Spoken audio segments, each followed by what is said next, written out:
Hello, it's Thursday, the 2nd of April. It's day 18 of Church Without Walls. And this is about the sixth time that I've recorded this message, and every time I record it, somebody phones. Anyway, here we are. It's nice to see you again. And this week we're thinking about God as being our Father. He is committed to us. He is completely committed to us all the days of our life for our good and on into eternity. Secondly, He delights in us, not just for what we do, but simply because we are His children. He absolutely delights in us, just as we do with our own children and grandchildren. And thirdly, He gives us opportunities to grow. He gives us situations which are difficult, challenging, sometimes even, and it's an opportunity for us to grow.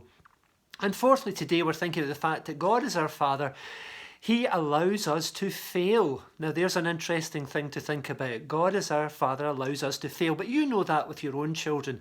That you know it's sometimes good for your children to fail because there are lessons that they will learn through failure that they won't learn any other way.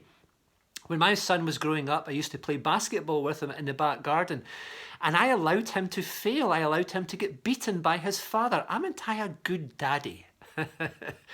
But it helped him to learn perseverance. He began to practice his shooting and dribbling when I wasn't there. He was looking up tricks online until the time came, the glorious time when he beat his daddy. It was a glorious time for him, but not for me, of course. But he learned through that failure, and that's a good thing for him to have learned. What do we learn through failure? Well, we learn that there are consequences, first of all, for our actions. In the Garden of Eden, God allowed Adam and Eve to fail. I wonder if you've thought about that. When the serpent came to tempt Eve, where was God? Was he away doing the gardening? Was he busy? No, God was watching what was happening. He was watching Eve taking that fruit. Now, why didn't God jump in and stop her? Why didn't he prevent her and stop sin coming into the world and death and all the terrible things that there are in the world as a result of sin? Because God allowed Eve and Adam to fail. And God knew that it was good for them to fail because they would learn lessons through their failure. It was going to bring about salvation and redemption. There would have been no salvation if there was no lostness. There would be no lostness if there was no sin. So redemption and salvation, God's greatest expression of his love and grace and mercy, came about as a result of failure. Something good came out of that, something bad.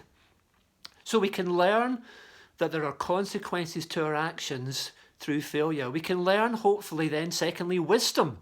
That we learn from those consequences, and that we learn the wisdom of changing our behaviour, changing our thinking, changing the way we do things so that we will not fail the next time. And that's wisdom. We learn strength, we learn perseverance, we learn lessons that are vital for us to keep going through the difficult times of life. There are things for us to learn through this period of the coronavirus.